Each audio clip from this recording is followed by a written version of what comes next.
26장 9절에서 12절의 말씀입니다.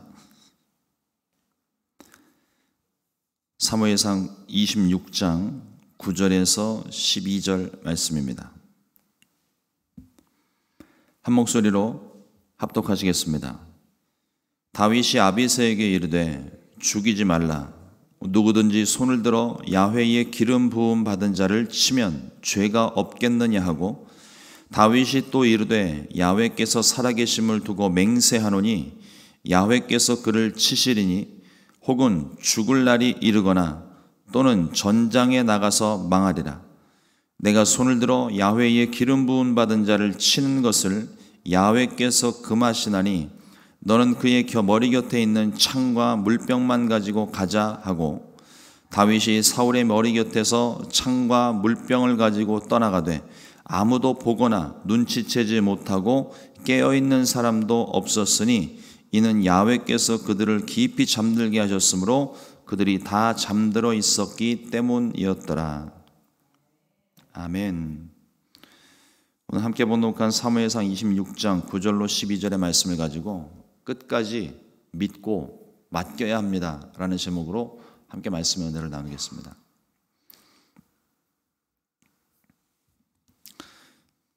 자녀를 양육하기 시작하면서 그때 하나님께서 특별한 기회를 주셔가지고 성공하는 자녀 세우기라는 주제로 이렇게 좀 강연을 좀 했었던 때가 있었어요. 그때 정말 미친 듯이 자료들을 수집을 해서 초짜 부모라. 초짜 부모가 베테랑 부모님들에게 성공하는 자녀 세우기 강의를 한 거예요. 말이 좀 안 되는 상황이지만 좀 자녀 양육의 기술은 좀 부족해도 그래도 성경적인 부분에서 어떻게 하나님이 말씀하시는가를 좀 이렇게 찾아서 같이 이렇게 이야기를 나누고 했는데 그때 참 많이 배웠던 것 같아요. 근데 그때 배웠던 것 중에 하나가 있는데, 첫째 아이와 둘째 아이 사이에 묘한 갈등이 있습니다. 아마 자녀를 둘 이상 키워보신 분들은 이해를 좀 하실 것 같아요. 첫째 아이가 태어나면은요, 부모님의 모든 관심과 사랑을 다 받습니다. 특히나 그 아이가 집뿐만 아니라 가문의 첫 번째 손주일 경우는 예외 없이 더 많은 사랑과 관심을 받게 됩니다. 그런데 그러던 중에 모든 관심과 사랑을 받던 중에 둘째가 태어나면 전쟁이 시작이 됩니다. 자기가 받고 있었던 것을 나누는 것을 그 말 못하는 아이일지라도 그걸 이해를 잘 못하는 거예요. 그때부터 본능적으로 아이가 스트레스를 받기 시작합니다. 근데 그 스트레스의 정도가 어느 정도인가 하면 그 학자들이 이야기를 하는 게, 첫째 아이가 둘째 아이 때문에 받는 스트레스 정도가 배우자가 불륜을 저지르는 현장을 눈으로 보는 상황과 똑같대요. 엄청난 스트레스인 거죠. 내가 사랑받고 사용하고 받았던 그 사랑을 빼앗기는 느낌이라는 겁니다. 그래서 둘째 아이를 갖게 되면 자녀 교육학상 첫째 아이에게 더 많은 관심과 더 많은 사랑을 베풀어 줘야 된다는 거예요. 특히나 둘째 아이가 태어나고 병원에서 집에 들어올 때 절대로 엄마가 아니면 둘째 아이가 남자 아이일 경우에는 엄마가 아이를 안고 들어오면 안 되고, 둘째 아이가 여자 아이일 경우에는 아빠가 아이를 안고 들어오면 안 되는 거예요. 그래서 그거를 세심하게 배려를 해서 아이가 더 많은 사랑을 받고 있다는 것. 상대적으로 꼭 뭐 그런 건 아닌데 상대적으로 내가 둘째보다는 더 사랑받고 있다는 그 처음 받았던 사랑의 감정을 유지시켜 주는 게 굉장히 중요하대요. 더 많이 세심히 챙겨주고 신경을 써야 되는 겁니다. 그럼에도 불구하고 첫째는 둘째에 대한 경계심이 굉장히 높습니다. 이따금씩 부모님이 없을 때 아무것도 모르는 둘째 아이의 눈을 찌르기도 하고 꼬집고 나가기도 하고 손을 밟고 지나가기도 하고 상상 이상의 방법으로 둘째를 괴롭힙니다. 두 아이만 방에 두고 있는데 갑자기 둘째 아이가 으앙 하고 자지러지는 소리를 내고 들어가 보면 한 90% 정도는 첫째 아이는 책을 보고 있습니다. 아무 일도 없었다는 거죠. 아니면 조용히 방에서 나와서 자기 할 일을 찾아서 간대요.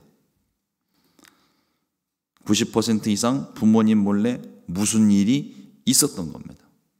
근데 그렇다고 해서 절대로 첫째 아이를 추궁하면 안 되고 더 많은 사랑을 아이에게 베풀어 주어야 되는 거죠. 물론 잘못된 부분들에 대해서는 좀 때로는 훈육을 할 필요도 있고 그 경계를 이렇게 지키는 것이 상당히 힘들고 어려운 작업이지만 분명히 그런 보이지 않는 갈등이 첫째와 둘째 사이에 있다는 것입니다. 사울은 하나님의 기름 부음을 첫 번째로 받은 왕입니다. 그래서 하나님과 사람들에게 모든 사랑과 관심을 다 받았던 왕이에요. 그런데 둘째가 생겼습니다.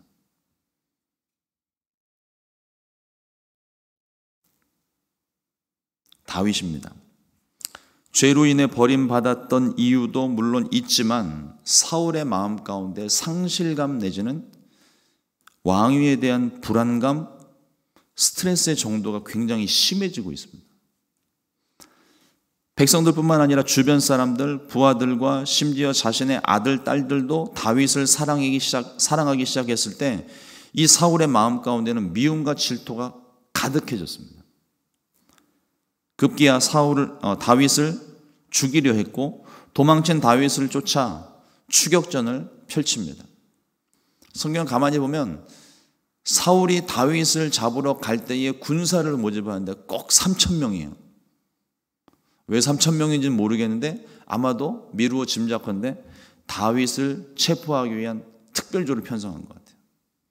어디서 다윗이 나타났다 싶으면 그 3,000명을 불러 모아서 다윗을 잡으러 가는 거죠. 또한 자신이 심어놓은 용병들을 통해서 다윗이 언제 어느 장소에 나타날지 모르니까 거기에 사람들을 심어놓고 정보를 수집을 하고 있습니다. 반면 다윗은 사울과는 다른 모습으로 사울을 대합니다. 오늘 두 번째로 사울을 살려줬던 사건이 기록이 되고 있는데 이 다윗의 모습을 통해 은혜 나누면서 우리의 신앙을 한번 좀 점검하는 시간을 가졌으면 좋겠습니다. 첫 번째로 다윗을 다시 쫓는 사울입니다. 10광야에 있을 때 10사람들이 이 발음이 어감이 되게 안 좋아요. 그래도 10사람들이 다윗이 하길라산에 숨어 있다는 보고를 했습니다. 어김없이 사울은 다윗을 잡기 위해 3,000명의 군사를 동원해서 다윗을 찾으러 옵니다.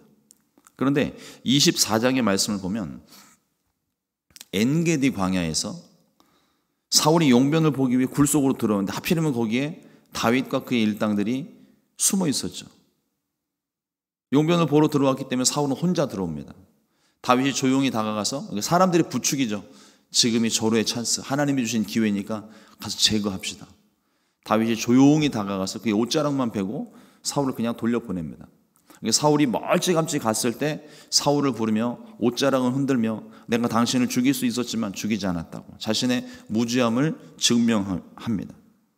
그때 사울이 다윗에게 맹세를 합니다. 사무엘상 24장 18절로 19절 말씀에 내가 나 선대한 것을 오늘 나타냈나니 야훼께서 나를 내 손에 넘기셨으나 내가 나를 죽이지 아니하였도다. 사람이 그의 원수를 만나면 그를 평안히 가게 하겠느냐? 내가 오늘 내게 행한 일로 말미암아 야훼께서 내게 선으로 갚으시기를 원하노라. 맹세했습니다. 그러니까 이 말인즉슨 풀어서 생각을 해보면 내가 무죄한 걸 내가 알았고 하나님이 너에게 선을 갚아주시기를 원한다. 이제 더 이상 쫓지 않겠다는 말과 같은 말입니다. 그러나 사울의 맹세는 그때뿐이었습니다. 사울은 다윗이 하길라 산에 숨어 있다는 보고를 듣고 다시 3,000명의 군대를 거느리고 다윗을 잡으러 왔습니다. 사람이 한번 그 마음에 욕심을 가지면요, 좀처럼 이 욕심을 포기하기가 쉽지가 않습니다.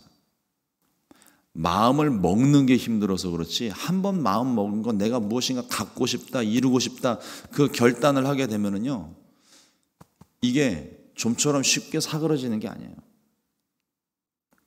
욕심, 특히나 이것이 어떤 나의 성공을 위한 힘든 과정, 그 과정을 지나가는 것들이라면은 이게 금방 또 식어요. 공부를 열심히 하겠습니다 하는 다짐은요, 당장 내일 아침에도 사라질 수 있는 목표입니다. 그런데 뭐 명품백을 갖고 싶다든지, 뭐 테슬라 자동차를 갖고 싶다든지, 아니면 내가 좋아하는 어떤 무엇인가를 갖기 위해서, 내 취미 활동을 위해서 더 좋은 것을 갖기 위해서 마음을 먹었을 때는요, 그거는 세상에 두 쪽 나도 그거는 이루려고 그래요. 절대로 그 욕심이 사라지지 않더라고요. 하나님을 향한 열심이 이와 같은 열심이 되었으면 참 좋겠다는 생각을 합니다. 그런데 이 세상 것들에 대한 욕심에 사로잡히면 하나님의 음성을 들을 수 없고, 무엇이 옳은지 무엇이 잘못된 것인지 판가름하기가 쉽지가 않습니다. 하지를 못하죠. 나의 욕심을 버리고 하나님의 뜻을 구해야 할 줄로 믿습니다.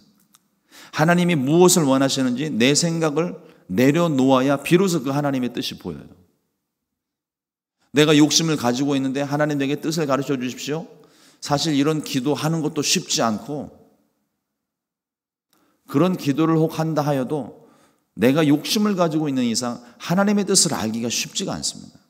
이미 내 욕심이 나의 모든 생각과 마음을 지배하고 있기 때문에. 그렇기 때문에 내 것을 포기해야, 내려놓아야 하나님의 것을 분별할 수 있고 하나님의 뜻을 분명히 깨달아 알 수가 있는 것입니다. 사울이 그걸 못했어요. 다윗을 잡고자 하는 마음, 이게 처음에 다윗을 미워하는 마음에서 시작을 하죠. 미워하는 마음이 결국 죽이고자 하는 마음까지 번져갑니다.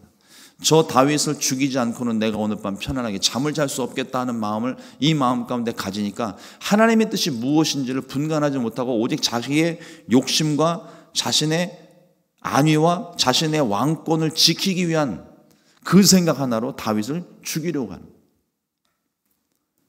같은 기름 부음을 받았지만 다윗은 사울과는 다른 생각이에요. 하나님의 기름 부음 받은 사람, 비록 하나님께 버림을 받았지만, 죄가 있지만 그럼에도 불구하고 하나님께 기름 부음 받은 사울을 내가 내 손으로 죽일 수 없다는 게 다윗의 마음입니다. 하나님의 뜻을 알고 있는 거죠. 이것이 큰 차이입니다. 오늘 저와 여러분들도 내가 가지고 있는 혹 욕심이나 내가 하나님의 뜻과는 정반대되는 것들이 있다면 하나님 나에게 지혜를 주시고 성령으로 감동을 주셔서 깨달을 수 있게 해달라고, 내 욕심을 내려놓고 하나님의 뜻을 따를 수 있게 해달라고, 그렇게 기도하고 하나님의 뜻을 구하게 되시기를 주님의 이름으로 축원합니다. 둘째로 다윗의 경고예요. 다윗이 엔게디 동굴에서 자신의 무죄함을 증명하기 위해 사울을 살려보냈죠. 그때 다윗이 분명하게 깨달은 것 한 가지가 있습니다. 사무엘상 24장 6절 말씀에 자기 사람들에게 이르되 내가 손을 들어 야훼의 기름 부음 받은 내 주를 치는 것은 야훼께서 금하시는 것이니 그는 야훼의 기름 부음 받은 자가 되매니라 하고. 다윗이 사울 목에다 칼을 겨누었나요? 아니면 밧줄로 꽁꽁 묶어놓고 협박을 했습니까? 위협을 했습니까? 아무 짓도 안 했어요. 그냥 조용히 다가가서 옷자락만 싹 베었을 뿐이에요. 말 없는 행동으로 그 보였다는 거죠. 그런데 그 옷자락을 베고 난 다음에 다윗의 마음이 찔렸다고 그랬습니다. 그 마음에 찔린 것을 다윗은 하나님께서 금하신 것으로 받았다는 거예요. 하나님께서 이걸 원치 않으시는구나. 다윗이 깨달은 거죠. 그러니까 그만큼 이 마음, 심장 박동수를 보고서도 영적으로 무엇을 하나님이 원하시는지를 깨달을 수 있을 만큼 영적으로 민감한 사람이었다는 겁니다.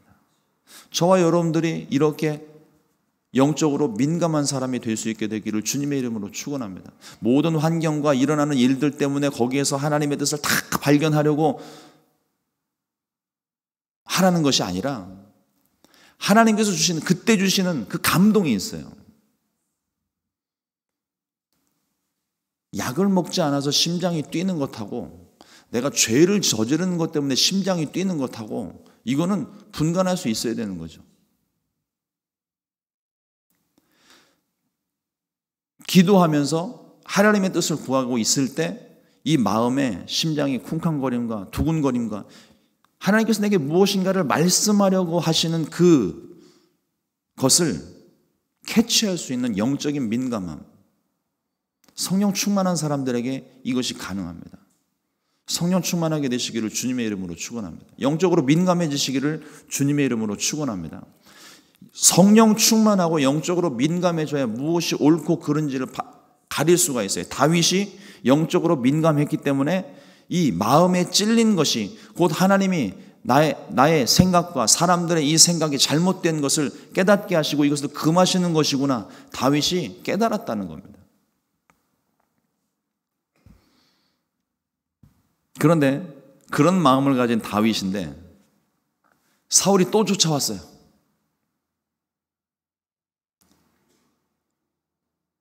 그런데 이번에 다윗은 작정을 하고 사울 막사로 들어가기로 합니다. 전에는 엔게디 동굴에서는 자신의 의지와 상관없이 사울이 그냥 밀고 들어온 것이고, 이번에는 다윗이 밀고 들어가는 거죠.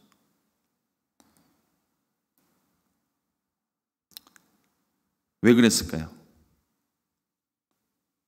똑같습니다. 자신의 무죄함을 증명했고 사울이 맹세했지만 자신을 다시 쫓고 있는 그 사울에게 다시 한번 자신의 무죄함을 증명할 뿐만 아니라 이번에는 한 가지 목적이 하나 더 있습니다. 경고예요, 경고. 다시는 나를 쫓아오지 마십시오. 내가 당신을 이렇게 죽일 수도 있습니다. 목적을 가지고 들어갔다는 거예요. 다윗에게는요, 삼국지에 나오는 유비, 관우, 장비와 같은 세 명의 삼총사가, 목숨을 건 용사가 다윗 옆에 있습니다. 요압과 아비새와 아사엘. 나중에 말씀을 조금 더 보게 되면 사무엘서에 진짜 적토마를 타고 막 누구보다 빠른 말을 타고서 막 쫓아가는 모습까지도 나와요. 영락없는 삼국지예요. 그중 둘째였던 아비새가 다윗과 함께 사울 진영에 들어갑니다.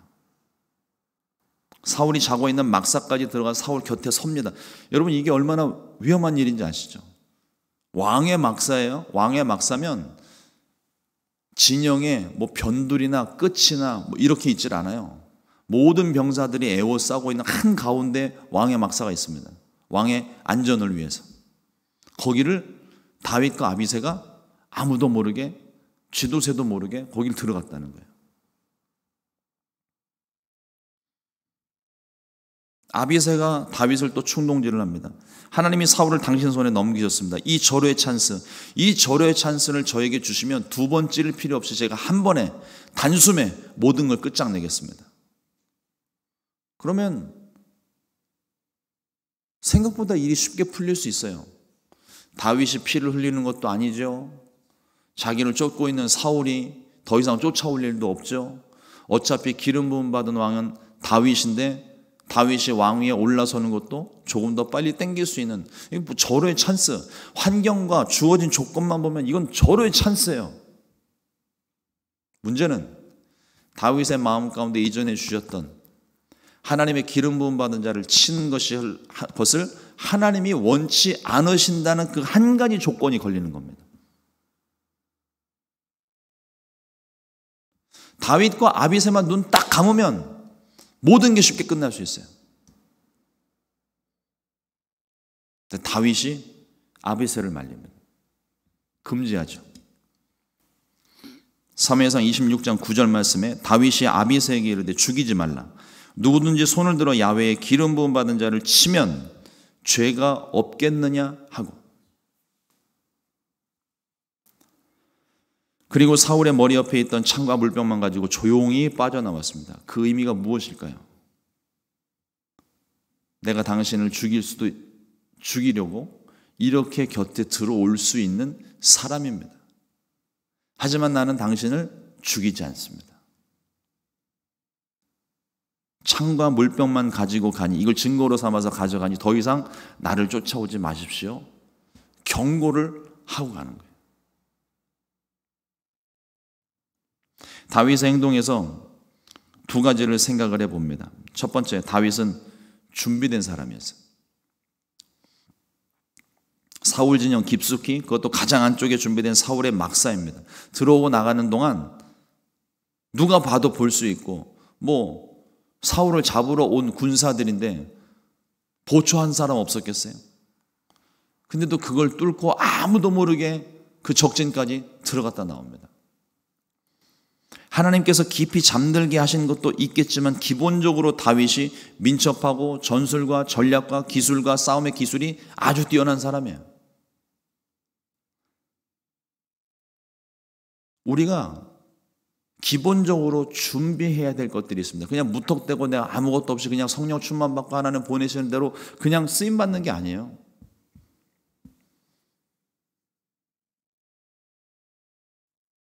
주의 종들도 주의 종이 되기까지 신학 과정이 학부가 4년, 대학원이 2년, 적어도 6년 정도의 시간이 필요합니다. 성경에 대해서 조금 더 깊이, 조금 더 많이 연구하고 기도로 준비하고 사명받고 그렇게 해서 주의 종 한 사람이 만들어지는 거예요.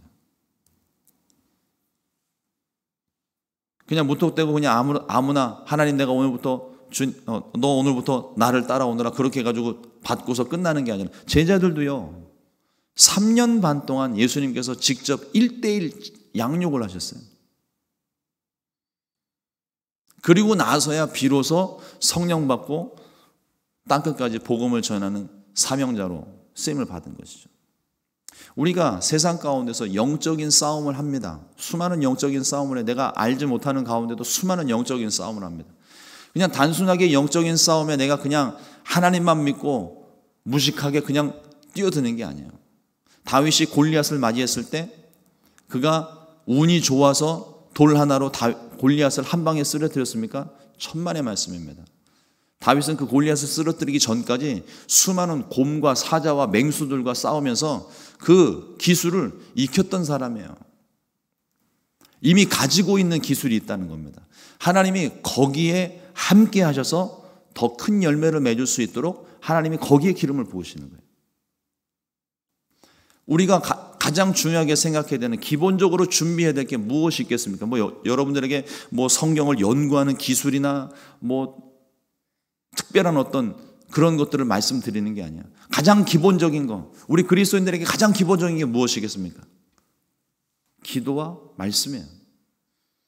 주의 종들만 기도와 말씀에 탁월해지는 게 아니라 그리스도인이라면 누구나 기도와 말씀에 탁월한 사람들이 돼야 됩니다. 이게 우리 기본기예요, 기본기. 이것 없이는 하나님께서 저와 여러분들을 사용하고 싶어도 사용하실 수가 없습니다. 하나님 준비된 사람을 사용하세요. 근데 그것이 어떤 부분에 어떻게 사용될지는 모르지만 하여튼 가장 중요한 것은 기도와 말씀이에요. 이 기도와 말씀이 있어야 하나님의 뜻도, 내가 듣는 하나님의 음성도, 내가 꿈과 환상을 보아도 기도와 말씀이 준비가 되어져 있어야 옳고 그름을 분별할 수 있습니다. 그냥 무턱대고 내 느낌이나 감정으로 그걸 분간하는 게 아니에요. 아무리 생생한 꿈을 꿨어도요, 말씀에 어긋나는 부분이 있으면 그건 하나님 뜻 아닙니다. 그걸 잘 분별할 수 있어야 돼요. 초대교회 일곱집사 선발 기준이 있습니다. 사도행전 6장 3절 말씀에 형제들아 너희 가운데서 성령과 지혜가 충만하여 칭찬받는 사람 7을 택하라. 우리가 이 일을 그들에게 맡기고. 초대교회는 성령과 지혜가 충만하고 칭찬받는 사람 7을 집사로 택하여 세웠습니다. 저와 여러분들에게도 동일한 기준인 거예요. 성령 충만해야 되고 지혜로 충만해야 되고 사람들에게 칭찬받는 삶.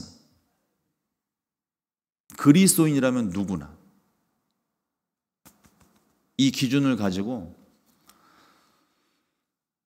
준비된 자가 되어져서 하나님의 뜻을 이루는 저와 여러분 되기를 주님의 이름으로 축원합니다. 둘째로 하나님께서 악인을 심판하신다는 사실이에요. 반드시 예외 없이 나의 실력과 능력으로 심판할 수 있을지라도 보복할 수 있을지라도 그 사람을 괴롭히고 때려줄 수 있을지라도 하나님의 때를 기다리고 하나님의 방법을 기다려야 됩니다. 이게 하나님을 신뢰하는 마음이 없이는 이게 안 되는 거예요. 하나님을 신뢰하지 않고서는 참을 수 없습니다. 내가 그냥 억지로 내 의지로 이 감정을 누르고 참는 그것이 아니라 하나님께서 저 사람을 반드시 심판하시고 아니면 하나님이 저 사람을 변화시켜 하나님이 사용하시든 하나님이 심판하시든 그 모든 것을 하나님께 맡기고 내가 기다릴 수 있어야 된다는 거예요. 그거를 그 하나님의 심판과 하나님의 판결이 날 때까지 내가 참을 수 있는 것. 오해 없으시기 바랍니다. 이 말씀을 근거로 주의 종을 대적하는 것을 하나님이 원치 않으신다 이렇게 해석하기 쉬운데 그거 아니에요. 주의 종이 잘못했으면 얘기해야죠. 그거는. 그러나 잘못된 부분은 얘기할지라도 그 주의 종들에 대한 모든 판결과 이것은 하나님께 맡기셔야 된다는 거예요. 아니 주의 종이라고 할지라도 사람인데 실수할 수 있죠. 잘못할 수 있죠. 잘못된 생각 가지고 있어요. 지금 나는 신이다. 신이 된 사람들 보잖아요. 처음에 그 사람들이 뭐 잘못된 생각을 가졌겠습니까? 처음부터? 저는 아니었을 거라고 봐요. 그런데 어느 순간 사람들의 막 환호와 열광 속에 사람들의 이 막 영광을 받다 보니까 하나님 받으셔야 되는 영광을 자기가 받다 보니까 자기가 신이 돼버린 거죠. 그런 사람들 특징이 뭐냐면 주변을 봤을 때 아무도 바른 소리를 옆에서 안 해줘요. 왜냐하면 바른 소리 듣는 걸 싫어하니까 제거해버리거든요. 결국은 막장으로 가는 거예요.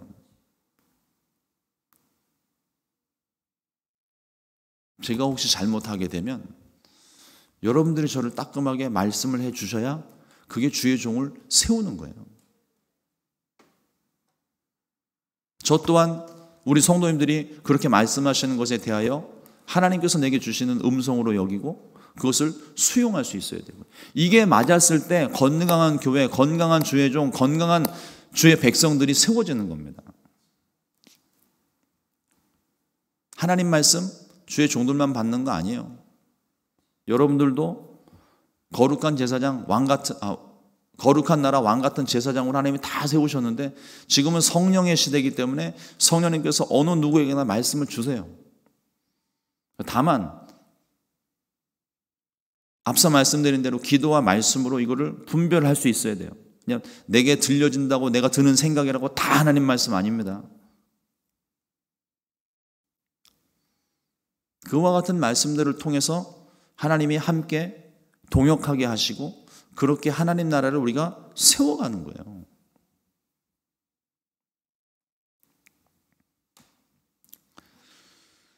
그러니까 하나님께서 뭐 어떤 잘못된 일들이 있을 때 나를 괴롭히는 사람들이 있을 때 그 사람에 대한 심판 이거는 기름 부음 받은 자 외에도 일반 성도님들에게 있어서도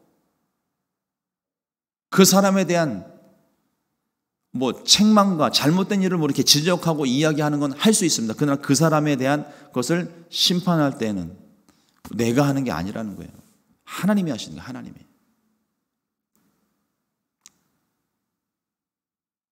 어제도 레위기 말씀을 함께 공부하신 분들은 아시겠지만 제사장 한 사람이 그의 인생을 판가름하는 판결을 내릴 때 얼마나 신중한지 몰라요. 그 권한이 있음에도 불구하고 신중할 수밖에 없는 겁니다. 그 사람의 인생 자체가 망가질 수 있기 때문에. 교회가 치리를 하는 과정에서도 한 사람에 대한 치리를 할 때 신약 성경에 보면 한 번 가서 권면하고 두 번 가서 권면하고 세 번째 해서도 안 되면 그때는 손을 떼는 겁니다. 그 한두 번의 과정이 그냥 가서 뭐 편지 전해주듯이 문자 메시지도 툭툭 날려가면서 이렇게 하면 뭐 이런 결정합니다. 그렇게 쉽게 결정하는 게 아니에요. 그 문자 하나와 편지 하나, 말 한마디에 사람의 영혼이 죽었다 사는 그런 일들을 경험합니다. 우리가 한 사람을 대할 때 주님이 그 사람을 살리기 위해 무슨 일까지 하셨는지를 생각을 한다면 함부로 우리가 할 수 없습니다. 그 마음으로 주님이 우리에게 말씀하시는 게 사랑하라고 얘기하시는 거예요.